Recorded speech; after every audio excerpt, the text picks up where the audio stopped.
El Señor esté con ustedes.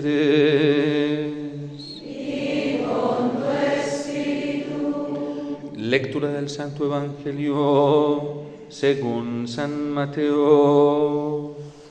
Gloria a ti, Señor.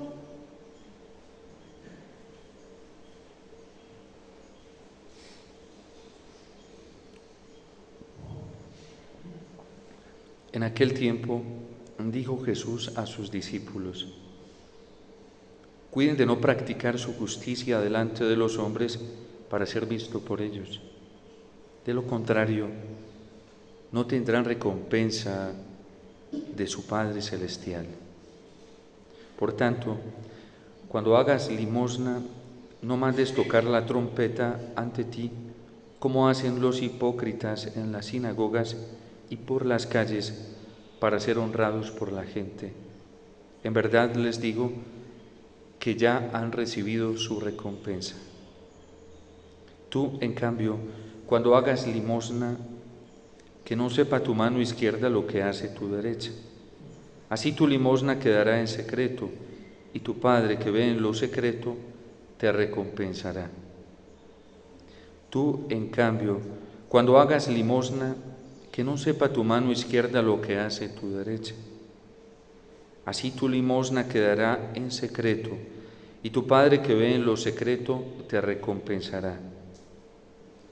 Cuando oren, no sean como los hipócritas, a quienes les gusta orar de pie en las sinagogas y en las esquinas de las plazas, para que los vean los hombres. En verdad les digo que ya han recibido su recompensa. Tú, en cambio, cuando ores, entra en tu cuarto, cierra la puerta y ora a tu Padre que está en lo secreto, y tu Padre que ve en lo secreto te recompensará. Cuando ayunen, no pongan cara triste como los hipócritas que desfiguran sus rostros para hacer ver a los hombres que ayunan. En verdad les digo que ya han recibido su paga. Tú, en cambio, cuando ayunes, perfúmate la cabeza y lávate la cara, para que tu ayuno lo note no los hombres, sino tu Padre, que está en lo escondido, y tu Padre, que ve en lo escondido, te recompensará.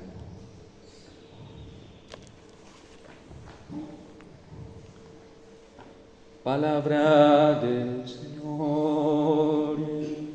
Gloria a ti, Señor Jesús.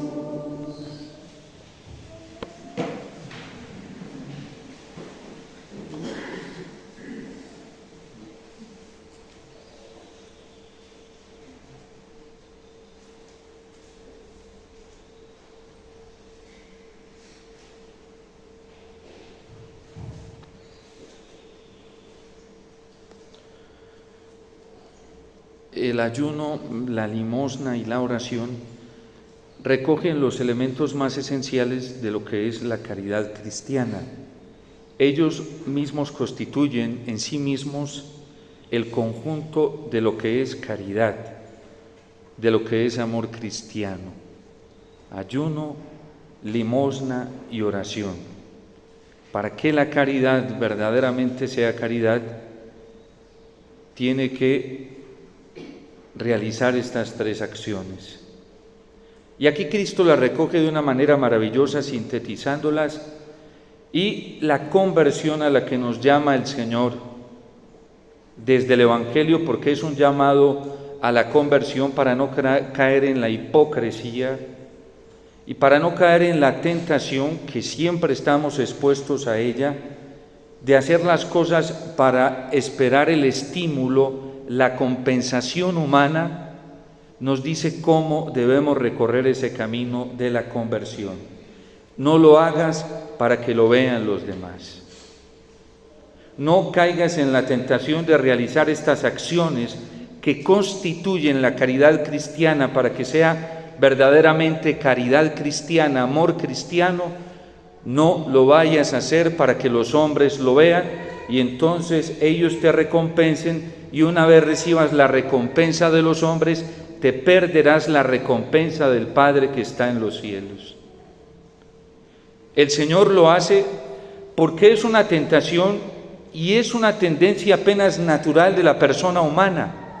Realizar cosas para encontrar estímulos humanos, hacer acciones buenas para poder tener recompensa, para poder tener alguna alabanza humana, para poder tener alguna estima humana.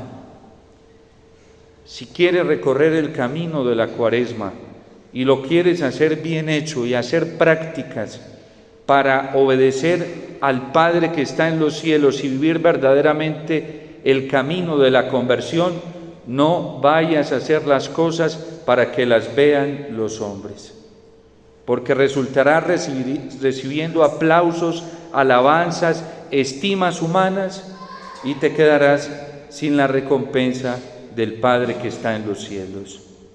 Vamos a escuchar estos días también los profetas, entre ellos a Isaías, cuando les dice el Señor: yo ya no quiero esos ayunos, yo ya no quiero esas plegarias largas de ustedes, yo ya no quiero esas oraciones, porque están untadas de injusticia, están untadas de amor propio, están untadas de intereses propios, están untadas de explotación. No las quiero. ¿Por qué me cuestionan y me dicen que es que yo no estoy atendiendo a sus oraciones y a sus súplicas? Les digo por qué no las escucho y por qué no las atiendo. Porque tienen vanagloria en sí mismas. Porque en esas acciones supuestamente caritativas hay deseos de popularidad, hay deseos de notoriedad, hay deseos de protagonismo, hay deseos de alabanzas humanas, hay deseo de recompensa humana. Y esa no es la conversión que yo quiero. Ese no es el camino cristiano que yo quiero. Háganlo todo para honrar y glorificar al Padre. Cualquier acción que realicen, le escuchábamos a San Pablo estos días, háganlo solamente para la gloria de Dios. Y este es un camino muy sano y hermoso de poder vivir la vida cristiana. Porque cuando nosotros hacemos las cosas para la gloria de Dios, no hay posibilidad para el reclamo, no hay posibilidad para ese amor posesivo que se está lastimando y se siente herido porque no le dieron lo que esperaba cuando hizo cualquier acción. No hay posibilidad para nada de eso, y eso es muy sano. Porque cuando se hacen las cosas para gloria de Dios, no tiene por qué fastidiarse el corazón cuando se realizó una acción buena por otra persona y esa persona no te recompensó, no te reconoció. Al fin de cuentas, el hacerlo para la gloria de Dios me da una conciencia tan grande y una paz que yo sé que todo lo recibo de Dios. Así en este mundo no me agradezcan, no me aplaudan, no se den cuenta del bien que les estoy haciendo. Por eso, la celebración de la Eucaristía es la ofrenda más grata y perfecta que nosotros le hacemos al Padre Celestial por los demás. Porque aquí venimos no solamente a suplicar por nosotros, sino también por muchas otras personas. Y eso no se ve, eso no aparece en la farándula, eso no tiene tendencia en las redes sociales, pero sí tiene una repercusión muy grande en el reino de los cielos, logrando un beneficio muy grande para nosotros y otro muy grande para los demás. En la Eucaristía, si nos fijamos bien en las oraciones que le dirigimos a Dios, son oraciones que están totalmente inmaculadas y puras, purificadas de toda tendencia personal, de toda tendencia propia, porque son oraciones comunitarias, buscando el bien de los otros, y por ende nos llega por añadidura el bien a cada uno de nosotros. Que este tiempo de Cuaresma, que el Señor nos está propiciando como un regalo precioso para empezar un combate, y aquí, si hacemos bien el proceso de la Cuaresma, nos vamos a dar cuenta que lo primero que va a salir a la luz, a chillar y a reclamar, es nuestro propio ego. Y eso es maravilloso, Maravilloso, porque cuando tenemos la ayuda y los auxilios que Dios nos está brindando a través del ayuno, a través de la oración, a través de la limosna en secreto, nuestro ego se va a revelar porque va a decir, ¿cómo así? Si es necesario que los demás se den cuenta, y ahí vamos a tener la oportunidad de azotarlo y vencerlo, diciéndole que todo se hace para la gloria de nuestro Padre Celestial. Porque no le podemos dar la más mínima oportunidad de que se monte sobre nosotros. Puede reclamarnos, puede chillar, pero no caer en la tentación de darle gusto y encontrar justificaciones para que Él se infle. Es la oportunidad para morir a nosotros mismos. Es la oportunidad para dejarnos humillar y dejarnos azotar por amor al Señor y por el bien de nuestra alma.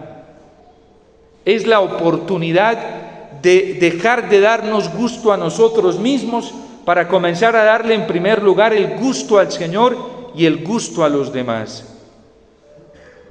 Y por eso es tan beneficioso, este remedio de la Cuaresma es tan oportuno para nosotros. En un mundo donde vemos hoy el conflicto a gran escala en el mundo y lo que está pasando por amor propio.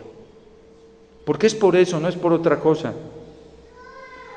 Allá están pagando los injustos, muere gente inocente todos los días, niños, ancianos, perdiéndolo todo a sus familias, a sus padres, perdiendo el techo, no tienen comida, ya no tienen salud, porque algunos hombres que tienen control sobre las naciones de manera egoísta, se están defendiendo a sí mismos y se justifican falsamente diciendo que están luchando por los derechos de la gente cuando los están acabando.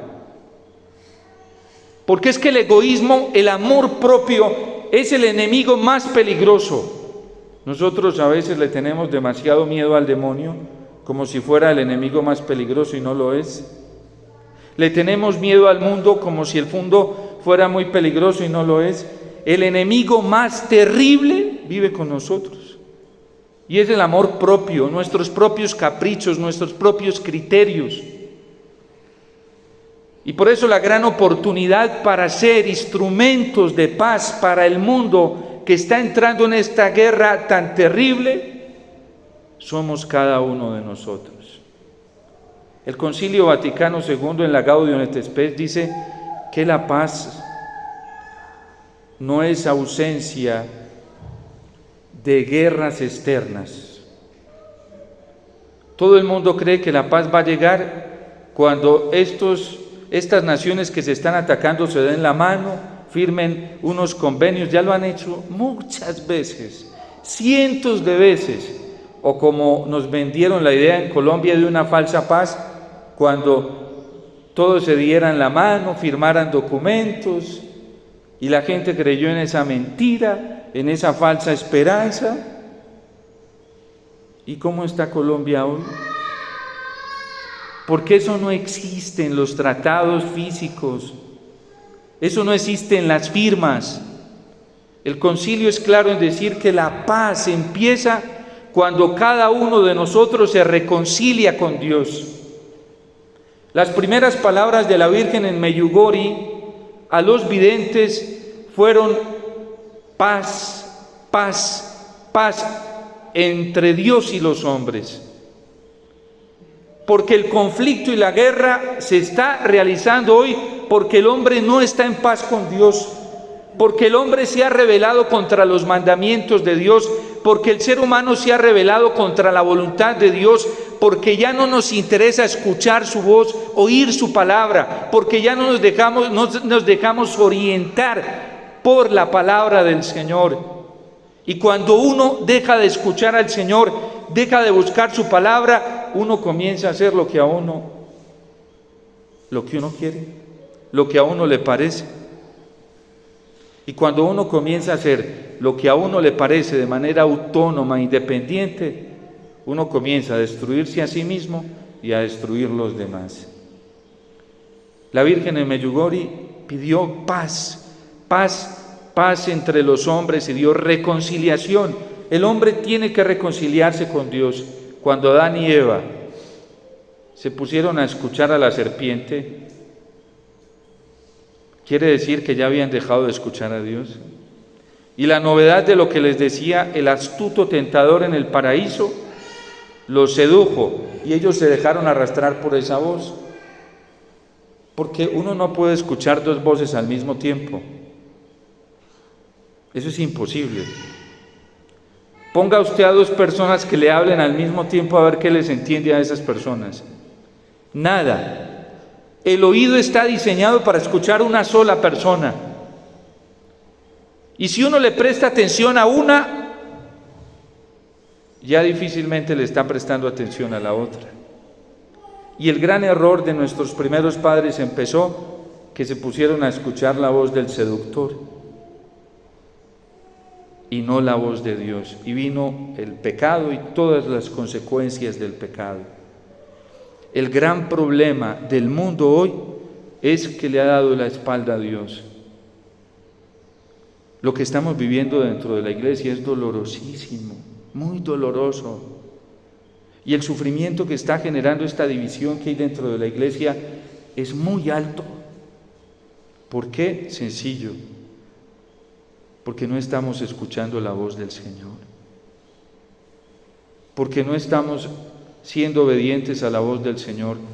Cuando dos personas están distanciadas paralelamente y esas dos personas, cada uno en diferentes lugares, pone su mirada en un solo objeto que es Dios y comienza a buscarlo a Él y a caminar hacia Él para escucharlo a Él, esas dos personas se terminan encontrando en el mismo punto que es Dios. Y si son tres, también. Y si son cuatro, también. ¿Por qué hoy no nos estamos entendiendo? ¿Por qué no nos estamos comprendiendo? ¿Por qué resulta que hasta el interno de las familias no se habla el mismo lenguaje y hay conflicto y hay irritación de una manera tan rápida y tan espontánea? Porque no estamos mirando para el mismo lugar. Cuando dos esposos están mirando para el mismo lugar, es muy fácil que se pongan de acuerdo, muy fácil. Cuando miran a Dios y buscan a Dios verdaderamente, porque no todas las búsquedas de Dios son sinceras y son rectas. Pero cuando se busca a Dios sinceramente, todos terminan comprendiéndose y amándose y respetándose. Y por eso el llamado que la Virgen no solamente hizo en Medjugorje, y lo ha hecho en todas sus apariciones: paz, reconciliación entre Dios y los hombres. Y luego la Virgen dice reconciliación entre los hombres. La paz comienza cuando nosotros volvamos a Dios, cuando nosotros busquemos a Dios verdaderamente, y el mundo comenzará a experimentar la paz. Y bien lo dice el concilio: la paz no es ausencia de guerra, sino es la conversión de cada corazón al Señor. Porque cuando comenzamos a buscar al Señor, comenzamos a perseguir su palabra, buscamos atenderle solamente a Él, primero nos cambia a nosotros la vida y nuestro corazón se convierte en un remanso de paz, en un remanso de consuelo, en un remanso de mansedumbre, porque eso hace Dios en el corazón humano.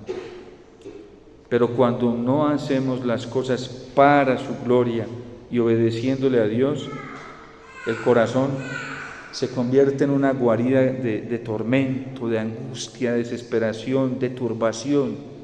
No hay paz allí. Un corazón que no está buscando a Dios sinceramente es un corazón que se turba muy rápidamente. Es un corazón que se angustia demasiado fácil. Es un corazón que se enferma y enferma a los demás. Por eso, cuando vayas a orar, entra en tu cuarto, cierra la puerta y ora a tu Padre que está allí en lo secreto. Y tu Padre que está allí en lo secreto te recompensará.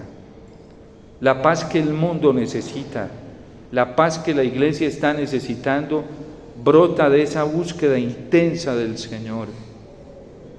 Por eso aprovechemos esta oportunidad que Dios nos da, porque si no la aprovechamos vienen consecuencias. Lo vamos a escuchar estos días como los profetas nos lo advertirán.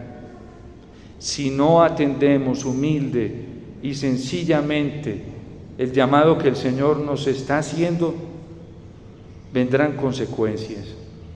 La Virgen en Fátima se lo dijo al mundo y se lo dijo a la iglesia: si no obedecen y atienden a cada una de las instrucciones que les estoy diciendo, vendrá un castigo para el mundo. Lo dijo en 1917. Cuando ustedes quieran ir a comprobar esto, la Congregación para la Doctrina de la Fe, la página oficial del Vaticano de la Santa Sede, tiene toda la cronología de las apariciones de la Virgen en Fátima, y de hecho nos lo están presentando ahí para que sea fiable para nosotros los católicos, y trae toda la cronología de las apariciones y del secreto de Fátima, y cómo la Iglesia en Juan Pablo II vio claramente que nos estaban haciendo un llamado a la conversión y él quiso atenderlo. Aunque fue tarde, porque la Virgen en 1917 dijo: mi corazón inmaculado triunfará y habrá paz en el mundo si obedecen, si escuchan lo que les estoy diciendo.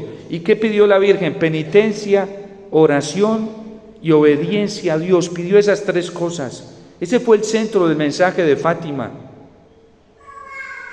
Y en la base de la oración la Virgen pidió la Eucaristía y el Santo Rosario. Y les dijo a los pastorcitos: si no hacen lo que les estoy diciendo, vendrá una guerra, un castigo, y será una guerra peor que la que están viviendo. 1917 todavía estaban en la Primera Guerra Mundial. Fue terrible, dolorosa. De hecho, el mundo comenzó a experimentar una crisis existencial a partir de eso muy alta. Luego, como no se le hizo caso a la Virgen, porque no se creyó, porque se pensó incluso dentro de la iglesia que era un mensaje demasiado catastrófico, y comenzaron a mirarlo pesimistamente, cuando en realidad era un auxilio, una oportunidad que Dios estaba brindando para suscitar la esperanza y la salida frente a un camino sin salida en el que estaba entrando la humanidad. Dios intervino a través de la Virgen y les dijo: miren, si hay salida, y la salida es esta, la conversión, y vendrá la paz al mundo. Y no se le hizo caso a la Virgen, y en 1939 incluso la Virgen se lo dijo a los pastorcitos: en el reinado de Pío XI verán una señal. Y efectivamente hubo un papa 22 años después que se llamó Pío XI. Los pastorcitos en ese tiempo no había ni televisión, ellos ni tenían un conocimiento de quién era el Papa. A ellos les hablaban del Papa, pero no tenían un conocimiento tan claro de quién era el Papa. Y todo esto ellos se lo contaban al obispo, a los sacerdotes que los acompañaban. En el reinado de Pío XI verán una señal. Y un fenómeno en Europa que está notificado por los astrónomos.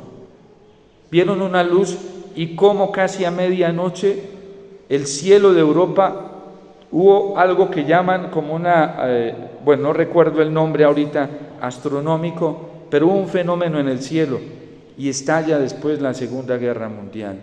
Y todos sabemos qué fue la Segunda Guerra Mundial. Trajo angustia al mundo. Miren, el pánico que la gente experimentó en la pandemia fue poco al pánico que experimentaba la gente en aquella época, a los que les tocó vivir la Segunda Guerra Mundial, porque la gente ya no dormía, vivía la expectativa de lo que iba a pasar. El mundo estaba prendido en guerra y había una amenaza muy alta de que el mundo iba a ser destruido. Y eso la gente la comenzó a enfermar, porque el pánico es terrible, el miedo es terrible cuando Dios no está en el corazón. Y a la Virgen no se le hizo caso, pero esa guerra se pudo haber evitado, y el mundo podría estar viviendo una era de paz en estos momentos hermosísima. hermosísima, si se le hubiera atendido a la Virgen.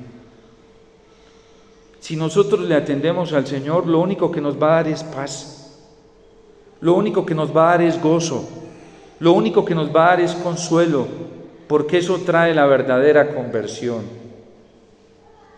A nosotros no nos puede dar miedo acoger el llamado que Dios nos está haciendo a una conversión radical, porque eso lo único que trae son frutos de bien para todos, primero para nosotros y luego para los demás.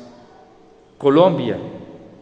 En Colombia podría haber paz como nosotros no nos la alcanzamos a imaginar, y una paz verdadera si volviéramos a Dios de todo corazón. Nuestra fundadora, la Madre Alicia, era una mujer que tenía una certeza tan grande en esto. Cuando ella veía en peligro la patria, lo primero que comenzaba a impulsar era la oración. Y nos motivaba a la oración, al ayuno, a la penitencia. ¿Por qué? Porque este es el trabajo más eficaz que se hace por la paz. Y no podemos dejar de soñar con la paz, de anhelar la paz, de buscar la paz. La necesitamos, primero en nuestro corazón, luego en nuestras familias, luego en nuestros pueblos y en el mundo y en la iglesia. Y no podemos dejar que nada nos quite ese anhelo, esa ilusión y esa esperanza de la paz que Dios nos está prometiendo. Pero esa paz solamente va a llegar a través de la conversión al Señor.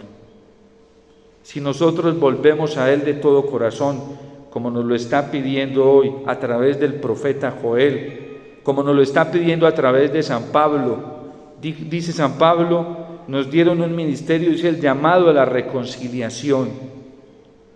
Este es el tiempo propicio y este es el día de salvación. Aprovechémoslo, porque quizás no haya otro tiempo para nosotros. Y hoy el Señor, que nos dice en el Evangelio cómo es este camino, y también el salmista, pidiendo perdón a Dios. Misericordia, Dios mío, por tu bondad, por tu inmensa compasión borra mi culpa. Y no hay ningún corazón que acuda a buscar al Señor verdaderamente arrepentido que quede defraudado. La mejor manera para encontrar el consuelo, el sosiego, la paz tan anhelada en nuestro corazón es volviendo a Dios. Por eso aprovechemos esta oportunidad, este momento, no seamos sordos a la voz del Señor. No nos vayamos a cerrar al llamado que nos está haciendo el Señor. No vayamos a desperdiciar esta oportunidad tan hermosa y tan bella que el cielo nos ofrece, plantados muchas veces en nuestros propios criterios. ¿De qué nos ha servido plantarnos en nuestros propios criterios? Nos ha servido para muchas cosas feas y amargas. Con humildad acojamos la palabra del Señor. Ojalá escuchen hoy la voz del Señor, no endurezcan el corazón. Y lo más hermoso es que es un llamado para todos. Hoy el profeta Joel dice: ustedes sacerdotes, hagan penitencia, lloren entre el atrio y es para todos. No crean que nosotros los sacerdotes somos inmaculados. Antes de empezar la Eucaristía, ya la liturgia nos está sugiriendo a nosotros hacer penitencia. Y nos trae varias oraciones secretas que son puras súplicas como la del Salmo, pidiéndole al Señor que tenga misericordia de nosotros. Porque somos los primeros llamados a convertirnos al Señor. Yo no sé por qué a muchos sacerdotes nos fastidia que nos digan que tenemos que convertirnos. Si ante el Señor siempre tendremos que convertirnos. Y a veces el mal que nos hace la gente, no por maldad quizás, por ignorancia, que nos comienzan a adular como si nosotros fuéramos inmaculados. Ustedes no saben el daño tan grande para un sacerdote, para un consagrado, la adulación. Y verlo de manera irreal. porque somos los primeros llamados a hacer penitencia. Y ustedes nos tienen que ayudar mucho a nosotros, porque el camino más efectivo para que el sacerdote encuentre la grandeza del amor de Dios es su penitencia personal. La Iglesia no le da vergüenza decirnos y nos sugiere, cada vez que nosotros vamos a celebrar, no solamente nos sugiere, sino que nos exige hacer esas oraciones. Yo recuerdo que para el examen de audiencias que a mí me hicieron para poderme dar las credenciales sacerdotales, lo primero que me preguntaron fue las oraciones secretas de la Eucaristía. Y si no me las hubiera sabido, a lo mejor no me dejan pasar. Son puras oraciones de penitencia que hace el sacerdote.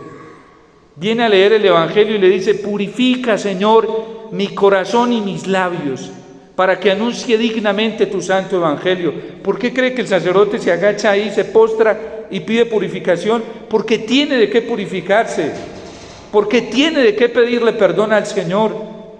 ¿Por qué cree que se lava las manos antes de presentar el sacrificio? Lava del todo mi delito, limpia mi pecado. Porque el sacerdote sabe que necesita conversión. ¿Por qué antes de la comunión se inclina y se arrodilla y se postra todo el tiempo en la Eucaristía? Porque a todos tenemos que hacer ese recorrido de la penitencia. Y en primer lugar nosotros. A Pedro el Señor lo puso a hacer penitencia. Pedro, una vez te conviertas, ve y confirma a tus hermanos. El Papa Benedicto XVI tenía una conciencia muy linda de esto. Suplicaba al Señor que tuviera misericordia siempre de sus faltas, con esperanza, no con desesperación, porque cada que acudimos al Señor de manera consciente, Él nos consuela y nos perdona. Entonces, es un llamado para toda la Iglesia, empezando nosotros, los sacerdotes, el Papa. El Papa hoy va a iniciar un camino penitencial y lo vamos a ver cómo él mismo recibe la ceniza en la cabeza, y los obispos, y los sacerdotes, y los consagrados, porque la Iglesia sabe que no hay otro camino para encontrar la paz. Entonces, pidámosle esa gracia al Señor. Él ya nos la dio, pero que nosotros seamos conscientes de que esta es una oportunidad para escucharlo a Él, para atender a su llamado, y verán los frutos tan grandes que nos va a traer esta Cuaresma. Lo vamos a ver el día de la vigilia pascual tan esperada. Porque así como vivamos la Cuaresma, de acuerdo a cómo la vivamos, vamos a vivir la Pascua. Si la vivimos mediocremente, ténganlo por seguro que la Pascua va a ser una vivencia mediocre. Si la vivimos profundamente, la Pascua va a ser la plenitud de la vida para nosotros, el regocijo y el gran testimonio que el mundo necesita hoy. Pidámosle al Señor esa gracia de ser humildes y poder escuchar la voz de su llamado para que recibamos todos los regalos que Él tiene para darnos.